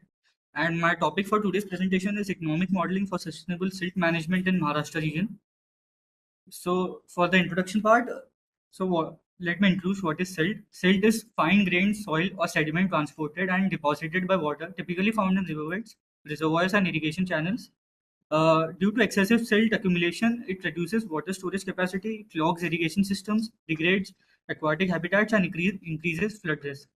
So silt management involves monitoring, controlling, and removing sediments from water bodies to ensure ecological balance and infrastructure longevity. Poor silt management may lead to high dredging costs, agricultural losses, and infrastructure damage, making economic planning vital for sustainable management. So economic models help quantify trade-offs, evaluate policies, optimize resource allocation in silt removal, reuse, and prevention strategies. So the next part is the need for silt management in Maharashtra. First is frequent flooding and waterlogging. Excess silt accumulation in riverbeds, reservoirs, and rain reduces water's carrying capacity. And major rivers like Godavari, Krishna, and Tapi witness overflow during monsoons, impacting agriculture and settlements. Second is fisheries and biodiversity threats. Silt disrupts aquatic habitats and fish breeding grounds in rivers and estuaries, and it negatively impacts local fishing communities and ecological balance. Third is declining storage capacity of dams. Over 3,000 dams in Maharashtra face sedimentation issues, and silt reduces water storage. It affects irrigation, drinking water, and hydropower generation. Example, Ujjaini dams. And last one is the agricultural productivity loss. Poor soil quality and inconsistent water supply due to silt clogged canals and tanks, and reclamation of desilted fertile silt can help restore soil nutrients on farmlands. Next part is the case studies from case studies. It consists of various economic policies or models that is being practiced by different countries for the silt management. First one is from the United States, that is market-based trading. The economic model it follows is cap and trade or grid-based incentive system. Its mechanism is water quality trading. WQT allows entities to buy or sell pollution reduction credits. Example, sediments, nitrogen, phosphorus under the Clean Water Act. And its working is that polluters with lower compliance costs reduce sediment discharge, and they sell credits to other who face higher reduction cost. So economic benefit it has is cost efficiency in meeting regulatory targets, and encourages investment efficiency in meeting regulatory targets, and encourages investment in green infrastructure like wetlands and riparian buffers. And it fosters the intersectoral operations like agriculture and industries. The next point is the Netherlands, that is public investment with ecosystem valuation. The economic model it follows is state-led investment, ecosystem, and service valuation. The mechanism it follows is that government invests in habitat creation using credit silt as a resource, not a waste. And the economic logic is that it integrates ecosystem service valuation, example carbon sequestration and biodiversity into public budgeting, and it avoids cost of landfill disposal and creates long-term ecological capital. The benefits it has is that the public cost savings and it promotes the circular economy and sediment reuse. Next one is of Australia, that infrastructure cost sharing and avoided dredging cost. The economic model it follows is that the infrastructure investment with avoided cost and accounting, and the system it follows is coal cost, seaway sand bypass system, capital intensive installation by port authorities. And the economic logic it follows is that it bypasses natural sediment flow, reducing downstream siltation, and uses avoided dredging cost to justify the investment. The economic benefit it has is it's a 40% reduction in ongoing dredging cost and maintains a beach health, reducing a coastal erosion cost, and it helps in the circular trade as well. Next one is the United Kingdom, private sector innovation with market driven returns. The economic model it follows is that it private sector innovation with market driven returns, and the economic model it follows is private investment with resource recovery markets. The economic logic is that the silt converted to marketable products like compost, topsoils, and landfill covers, and it operates under a profit motive without public subsidy. The revenue streams it has is that bypasses natural sediment flow, reducing downstream siltation, and it avoided dredging costs to justify the investment. And the economic benefit it has is it reduces landfills disposal cost and generates multiple income streams from silt use. Next part is the impact on the key economic sectors by the silt management. This is right for the agriculture part. It improved the soil health through reuse silt, process silt, example in the compost UDA. And second is the reduced nutrient runoff, boost crop productivity and water conservation. Next is the port and maritime transport, lower dredging cost and improved navigability like in Australia's sand bypass system. And second is the increased efficiency and reliability in trade and shipping logistics. Next is the environmental services and tourism. The habitat restoration, example Marker Warden in Netherlands drives ecotourism and cleaner rivers coast and enhances public health and recreational uses. The last is the construction and waste management. The silt converted into construction materials or landfill covers like in the UK innovations, and it supports the circular economy by reducing disposal cost and material imports. Next part is this flowcharts is showing how the silt management can cause a circular economy. It represents how a silt can re-enter the economy via reuse, like agriculture, construction, and focus on reducing waste, saving cost, and turning a liability into a resource. And it promotes sustainability and resource efficiency. Next part is the challenges to implement non-fiscal silt policy in the Maharashtra region. The first point is the lack of regulatory framework, the absence of clear provisions for trading sediment credits, reuse mandates, or ecosystem service markets. Second is river basin level coordination mechanism are underdeveloped. And second is institutional fragmentations. Multiple departments like irrigation, environment, agriculture, urban development work in silos. Lack of dedicated sediment management authority leads to inefficiency and overlap. Third is the limited private sector engagement. Low awareness and incentive among the private firms to invest in sediment reuse innovations, and no enabling mechanisms for market-based return without upfront profits. And last is the data deficiency and technical gaps. The inadequate mapping of sediments generation and movement and reuse potential, and lack of trained personnel to carry out valuation of ecosystem services or design offset schemes. Now the way forward to implementing a non-fiscal silt policies in Maharashtra region. Firstly is establish a state-level regulatory framework for that it contains a formulate a Maharashtra sediment management policy with legal backing for sediment credit trading, reuse mandates in infrastructure, agriculture, and ecosystem service integration. Second one is the create a multi-stakeholder coordination body, set up a sediment governance council with representatives from WRD, MPCB, agriculture, WLB, ULBs, and private sectors and NGOs, and ensures convergence of schemes like Jalute Shiver and NRM programs. Third is the pilot market-based demonstration projects. Select the pilot river basins, example Godavari, Krishna, and sub-basins for sediment to produce innovation zones, and credit-based trading between the upstreams farmers and downstreams users. And last is to facilitate private sector entry via incentives and platforms.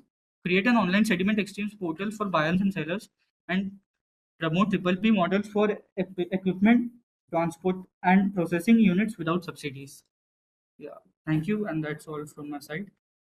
Thank you very much, Harshit. With this, we'll move to the last presentation of the evening. We have Harshit Jain from IIT Delhi. He's going to be making a presentation on the topic urban flood risk mapping for Brahmaputra River. So my name is Harshit Jain and I am student from IIT Delhi, and currently I am doing a summer intern at MRC, and my topic is urban flood mapping of Assam Brahmaputra region. So let's start with the introduction part. In every monsoons, as we see, Assam watches its river rise and cities drown, roads turn into rivers, schools shut down, and families are forced to flee. Urban flood are not just waterlogging problems; they are silently disasters. So why this are matters? So urban flooding in Assam is now more frequent, more intense, and more damaging, especially in fast-growing cities like the Guwahati. So as you in the next slide, I will be showing the how the disaster is this. So you can see various newses cover 5 lakhs hits, 14,000 in relief camps, and you can also see the New York Times, the international newspaper, which covers this problem. So lakhs of people every year faces these problems, and it is the major problem in the northeast region, especially in Assam. So in the next slide, I will be sharing the problem statement. Why is this happening? The real problem is not just heavy rain, but how our cities respond to it. Concrete replaces open land, drainage systems get choked, and we still rely on outdated flood maps made decades ago. So the three big causes is sudden intense rainfall, poor urban planning, lack of real rainfall data, and risk data. So now I will give you the uh, uh, case study of the urban flood mapping, Jakarta, Indonesia. This case study, Jakarta, in the Jakarta, 40% of area are the below the sea levels. They suffer urban flood due to heavy rainfall, poor drainage, and rapid urbanizations. So what they approach research, they use the rainfall satellite rainfall data, elevation maps, and land use layers to map flood risk zones using simple GIS models. So what they find, they predicted flood hotspot in north and east Jakarta, showed that uncontrolled urban growth worsens flood impact.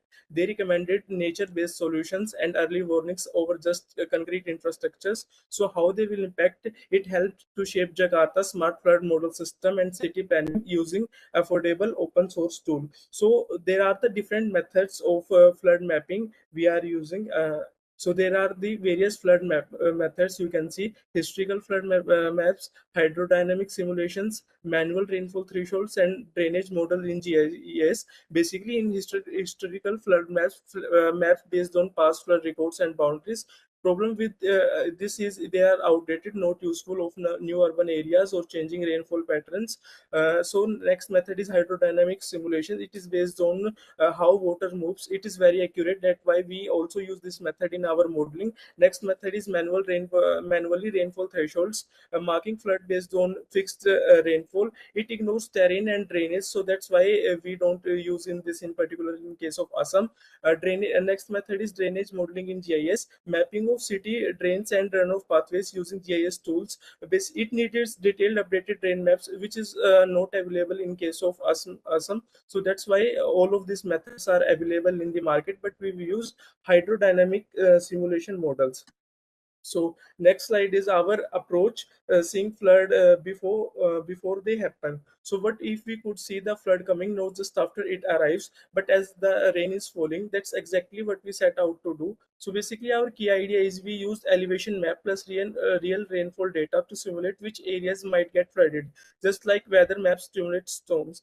So simple analogy is, imagine pouring water on the slope tray. The water follows to the lowest point. Similarly, in the cities, water follow terrains. So knowing elevation help us predict where water will collect. So in the next slide, I will tell about the methodology. First we collect the elevation data, and then we use real rainfall data available from the satellites. Then we combine our real rainfall data which we collected from the slides, plus we add land slope data, basically digital elevation model file, and then we created a flood risk map, which and then we added the district boundaries to make the map useful for the peoples and officials, so that it clears which regions are at the risk. So in the next slides, uh, I will tell the basically combinations. What we combined, we combined the real rainfall from satellites, ground height data, and the logic like more rain plus lower land equal to more risk. So now coming to the next slide, elevation and results parts. So what did we find? What did we find? So we tried to show this on Assam's, and the results were really eye-opening. This map show high flood risk in low lying zone near the Brahmaputra, rapid runoff in city cores with concrete surfaces. Safe zones are in hilly, elevated regions. So next I can show the map which is generated by our model. This is the next slide in this flood risk map of the Assam, which is optimization for the low RAM. This is the flood risk map of the Assam. It is also optimizable for the low RAM. As you can see in the right hand side portion, from 0 to 1 there is the risk factor based on color coding. As in the current scenario, Assam regions are purely in safe region according to the rainfall data and digital elevation data. So you can see that it is showing blue color, basically zero risk. So you can see the zero risk on the map. So you can see the accuracy of the our model. And next we tell about the novelty, what makes this different. So in next slide, I will tell about why this is different from other. So it uses the live rainfall data, no costly software or pay tools, and it is easily customizable for any city and any river. So that's why it's unique. So next I tell about the future scope. What can we do with this? This is just the beginning. The same idea can power many flood safety solutions. So what's the next? We can add the drain map to find choke points, using smart city planning for safer layout. We connect it to mobile alerts for resident, and even it apply it in the other regions like Bihar, Bangladesh, Vietnam, where floods follow rivers. So flood may be natural. At the last, I will say just a one line. Flood may be natural, but disasters are man-made. With better data, and we don't just react, we prepare. And when we prepare, we protect. So thank you. This is all from my side. And sorry everyone for this mistake. Thank you, Thank you, Arshit. So with this, we have culminated all the presentations, and now we'll move on to the next segment of the webinar, which is about the comments and feedback section. And today we have with us really esteemed assessors. I'd like to introduce the first one that we have with us, Mr. Pradeep Shah. So currently the chairman of Ind-Asia Fund Advisor Private Limited and non-executive chairman of BASF India since April 2019. He's the chairman of Pfizer India's board since February 2022 and board member since 1999. He co-founded the Indo-Ocean Fund in 1994, followed by the launch of Ind-Asia Fund Advisors Private Limited in 1998, focusing on corporate finance, private equity, and investment advisory. Sir has been engaged with international organizations such as USAID, World Bank, and Asian Development Bank for advisory assignments. And talking about his education, he did his MBA from Harvard Business School, also a chartered accountant and cost accounting, topping the CA exam in India. Over to you, Pradeep Shah, sir. Thank you, Nishtha. So congratulations firstly to all presenters for a very thought-provoking session. I enjoyed the session, I learned something, and I hope you all can build on that. With the satellite measured coastline of 11,098 kilometers, as Adi pointed out, and it's not 7,516, which is what we used to operate on the basis of the manual survey of 1970. There is urgent need for this underwater domain awareness. And the subject lends itself to much innovation, considering that we know so little about this underwater domain. It's easy to think of only defense uses such as the primary focus for such awareness, but there is also a huge civilian need for it in terms of mapping, repairs, mining, fishing, recreation, and fishing. You've talked a lot about it this time. So underwater domain awareness has many challenges, different from what is visible on land, air, or space. Lack of availability of power, for instance, if a satellite goes into space, is able to generate power from the sun, for example. Then the high pressure underwater, or corrosion, or varying temperatures and varying salinity, the communication challenges which make remote control more difficult. For instance, speed of movement, manned and unmanned underwater vehicles, difficulty of repairs, avoiding detection, miniaturization. So many challenges. Then urgent need is for applied research in each of these areas. Well, blue sky research can be done by universities and government organizations and government affiliated organizations. What can come out of it from research lab by bright people like you is practical applications of these ideas, of innovative ideas. So my focus is on how UDA course participants can participate in entrepreneurship. There are 6 words that an entrepreneur should be guided by: find a need and fill it. And then think. Who will be your customer? Why would they pay for it? How will they use it? Can your innovation make their life a little better? For instance, I got example from Atharva Agarwal's, the whale sound differentiation. Can you make it into a software that can be incorporated into navigation systems of ships? So, for instance, all ships crossing the North Atlantic or wherever there are more whales in the southern hemisphere, etc., can install it when they want to, or use it as a software as a service, for instance. But think of it as in a practical application, and what additional data do you need? What additional refinements you need for that kind of thing? Similarly, I thought you had. In habitat suitability, NASA had pointed out about models being used for turtles and dolphins. But how do you use it? How do you get the data for the specific? So you will have to integrate all that into that and offer a turnkey solution if you want to. So, when you think of the problem statement, think of who will pay for that problem if you find a solution for it. And if you address that person's needs, then automatically you will come out with thinking and outcomes which are suitable for that. So then the entrepreneur needs to take a guide from the NASA simple words, which then in 1992, an administrator of NASA came out with that guideline. Is it faster? Is it better? Is it cheaper? Faster, better, cheaper. These 3 words again, very simple. And if your innovation addresses these dimensions for the customer, then you have got a winning product. So please go ahead and then develop the prototype. Take the risk with family and friends' money. You are young, can afford to take risks with both time and money. The idea should be that if you fail fast so that you can get up and go again. You live in an age when the ecosystem allows this.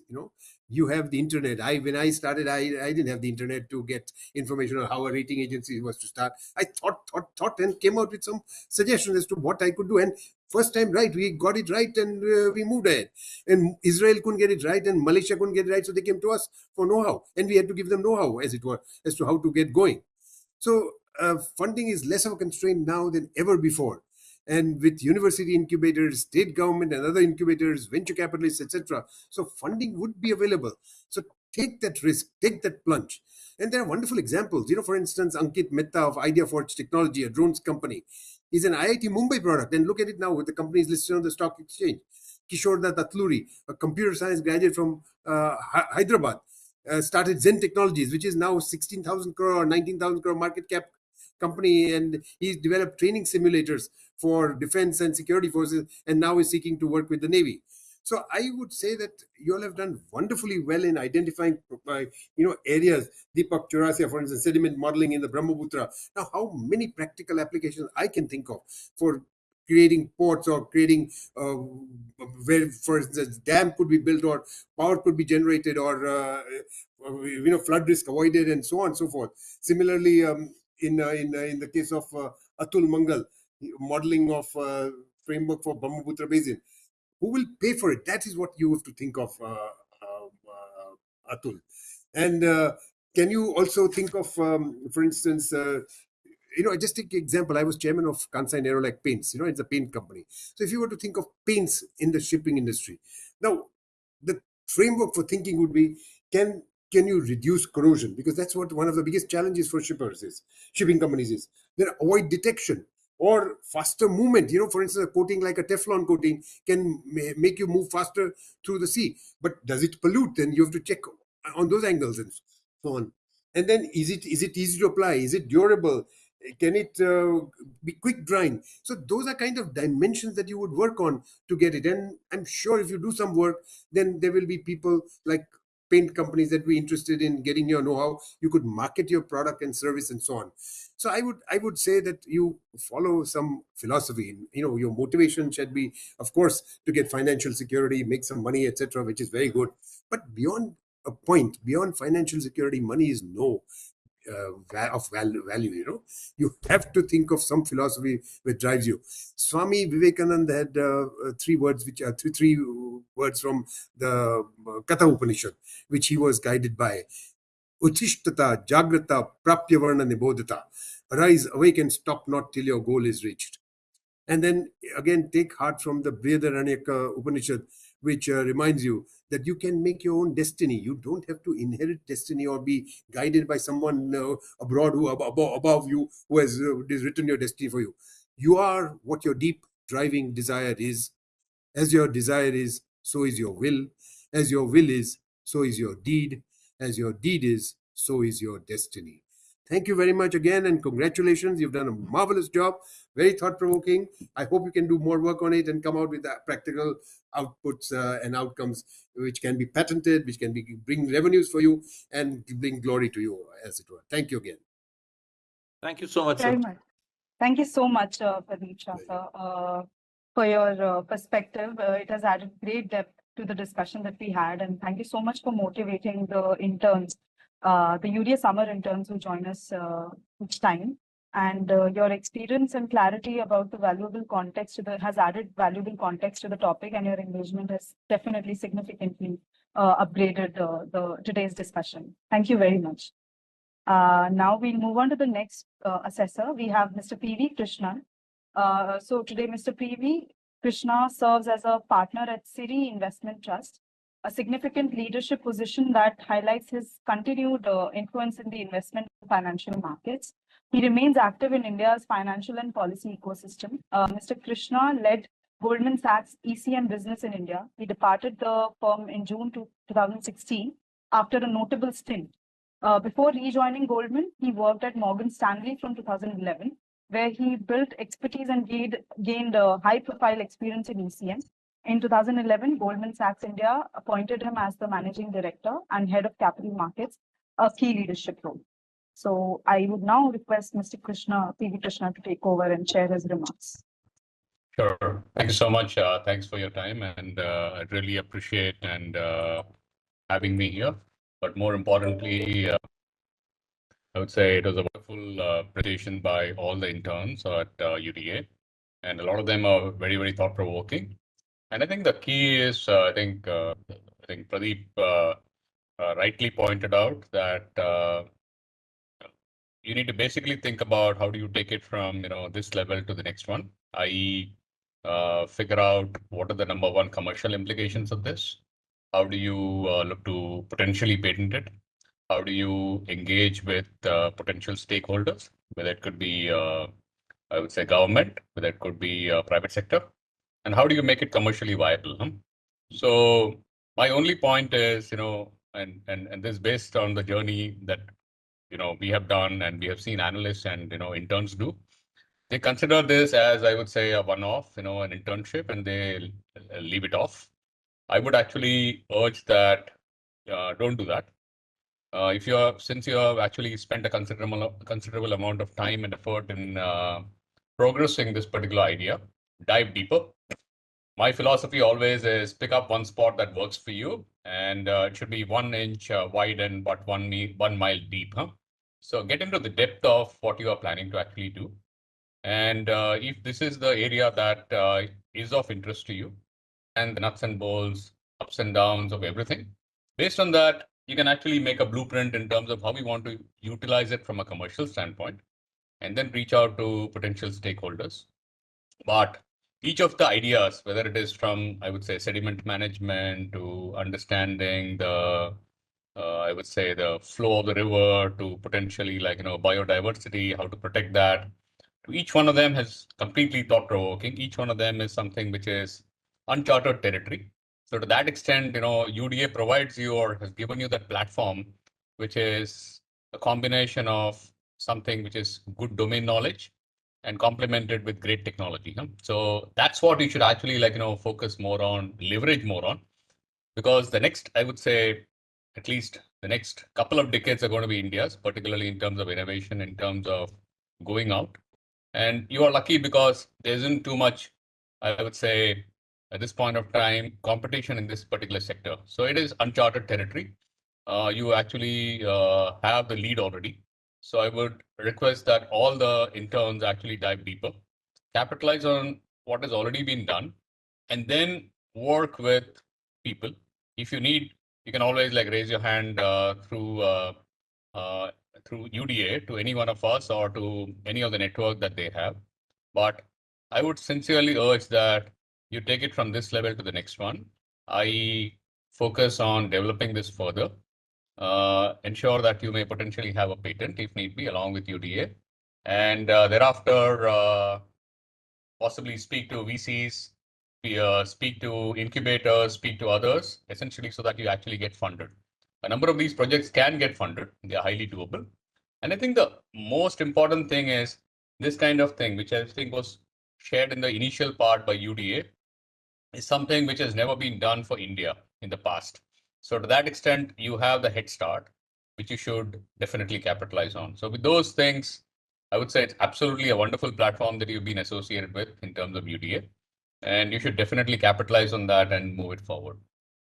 Thank you so much, sir. Fine remarks.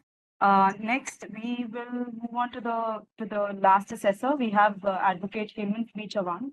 He practices in the Pune District Court and appears before the Mumbai High Court as well. Besides, he has studied technology from IT Bombay also. So I would now hand over the stage to Mr. Hemant Pvt. For his kind remarks. Thank you for associating with me with this program. It was really a thought-provoking, and I was really impressed by the work that the interns did in this uncharted territory. I also was not aware about the fact that underwater domain was not really looked into by anyone.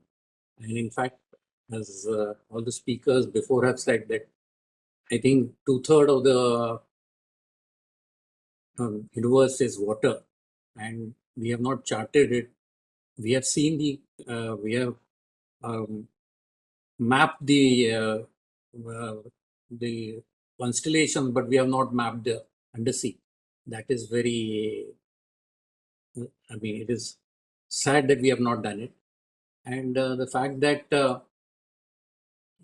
after 1982, when the UN came up with various zones along the coast, and we have a 200 nautical miles of sea where we can economically exploit. But which area I think comes to the area of that, this would be more than the area of Rajasthan, I think. So, which is the largest state in the country. And therefore it is, and when I was looking up, the government of India spends only 1,000 crores on oceanography. We may be spending 30,000 crores on for our Indian Navy. So this pitiful amount on a resource is really, it's really disheartening. But I think the main thing is we are not aware about the issues of, issues and the potential that the sea has for us, both in terms of, because tomorrow with climate change, we are going to have food, maybe food would be a shortage, and the sea would come to our rescue if we really map it properly. So this is one thing that we have to look at. And it was really, I was really fortunate to hear all the presentation. I was, of course, touched by a few issues because which we face in the cities, like the city where I'm staying, urban flooding, or pollution of our rivers. When I was a kid, we could swim in the rivers, but now you can't even hope to even touch the water in the river. So all these issues need to be highlighted, and so there was a lot of awareness required and such.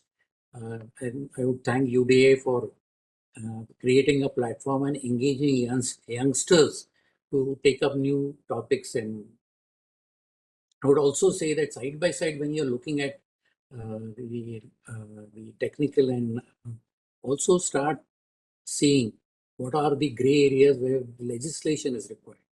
Finally, in all these territories, laws need to be put in place in due course by the government, but for them, inputs have to be given by experts who work in such domain. You'll be surprised there's no law regarding rivers in the country. So obviously there's no law regarding the issues about the sea. Now, even if the UDA was formulated in 1982, tomorrow if some our coastlines keep on changing, and if we have a dispute, how do we resolve it? All these issues are there. Therefore, side by side, when you're doing research in the technological aspects, see where are our gray areas in terms of law, what legislation needs to be done, and so that you could advise the government to come up with such legislation. I think coming up with a robust law is very important. Otherwise, our disputes never get resolved and create more dispute. In fact, most of the pollution that is happening in our country is because of lack of, we are not aware of the laws. Secondly, there is no enforcement of the law because even the enforcement agencies are not geared up to that.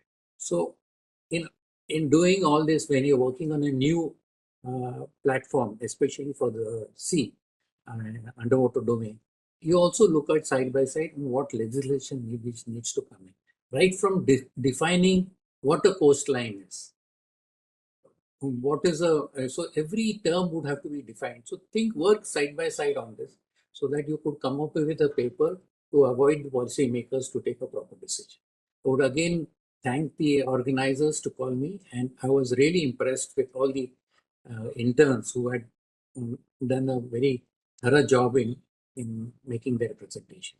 Thank you once again, and best wishes to the interns, and I hope to them all the best in time to come.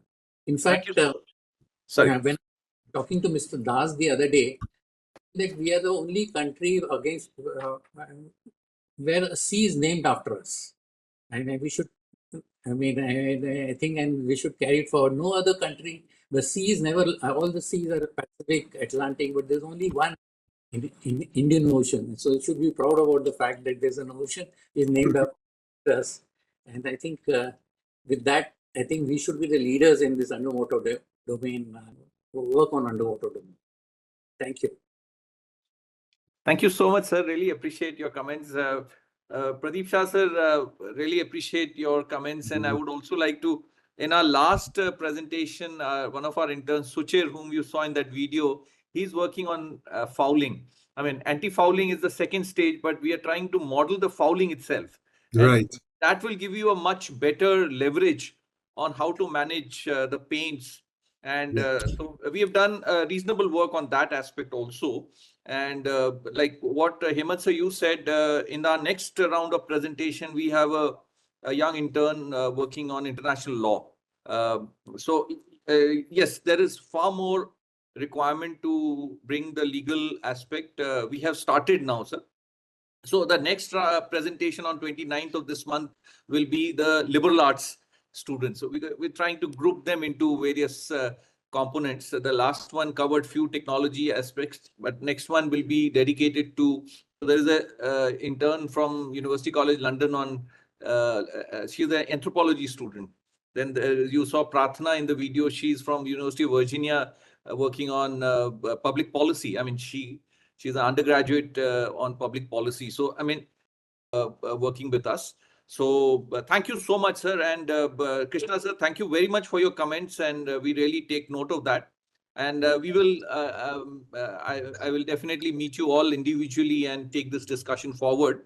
There is a lot of discussion on how to commercialize all this. So we will definitely reach out to you and seek your advice on that. So I think I'll hand over to Prafulji for his last comments. Thank you, Commander. See, I've been associated with the Maritime Research Center for the last 8 years, almost since inception. Hello, can you hear me? Yes. Yeah?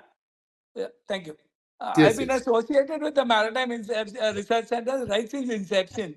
And when Commander Das approached me, I was totally at sea, in the sense that he told me what he's doing, all underwater acoustics and all. Like, for me, it was all Greek and Latin. So 8 years ago, when we went to Delhi, first time we went and met General Katoj. We went to meet Captain Bansal, Alok Bansal at the India Foundation, and he put us on to General Katoj. General Katoj told us that, you've embarked on a great journey, but the problem in Delhi is that no one is willing to look at the ocean, and you're talking about things under the ocean. But wish you all the very best. You are doing. So that's the note on which we started, and it's been 8 years. It's very heartening for me to see this sapling which Commander Das has planted, and I've offered a little water once in a while, take shape. A few months ago, we went and met Mr. Pradeep Shah, and Pradeep always has a very, his infectious energy is so so enthusing. He said, like, it's great what you're doing, but you have to build a model which makes a difference. Like what he quoted, he said, faster, better. And how do you build entrepreneurship? See, as part of MRC, we had envisioned that we would have a incubation center. And now we have reached a stage where we have built a huge body of work. There are 300 startup ideas. And that is the reason why we thought of getting Pradeep and Krishna and adding dimensions which MRC didn't have till recently. We were more research oriented, but now we are getting more commercially oriented and more. How do we make an opportunity? There's an ocean of opportunity, like everyone keeps saying, but how do we build that? So we need guidance, and that's why we thought of getting stalwarts like you who could guide us in building an incubation center. So thank you very much, Pradeep and Krishna. Krishna, for your very remarkable insights and inspiring words. And when we met Hemant also recently, we've had 2-3 meetings.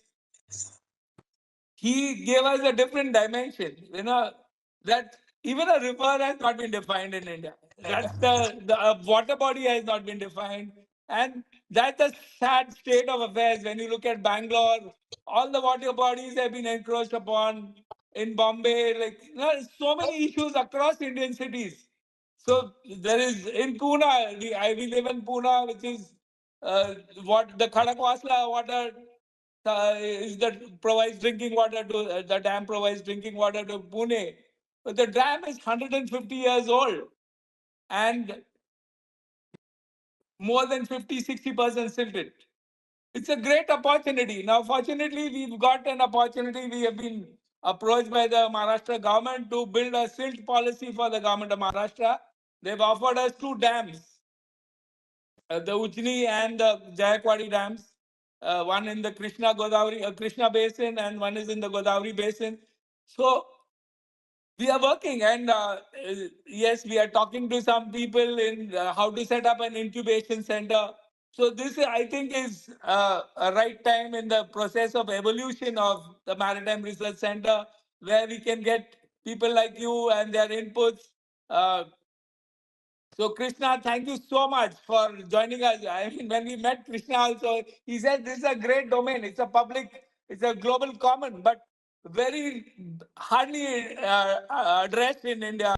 See, the space, the domain of space, which is also a global common. India has addressed it fantastically well. You know, we've had ISRO, we've had so many missions to the moon. In India, yes, there is the NIO, there is the NIOT, but there is a lot of fragmentation in our institutions. There's no, we need a whole of nation approach here.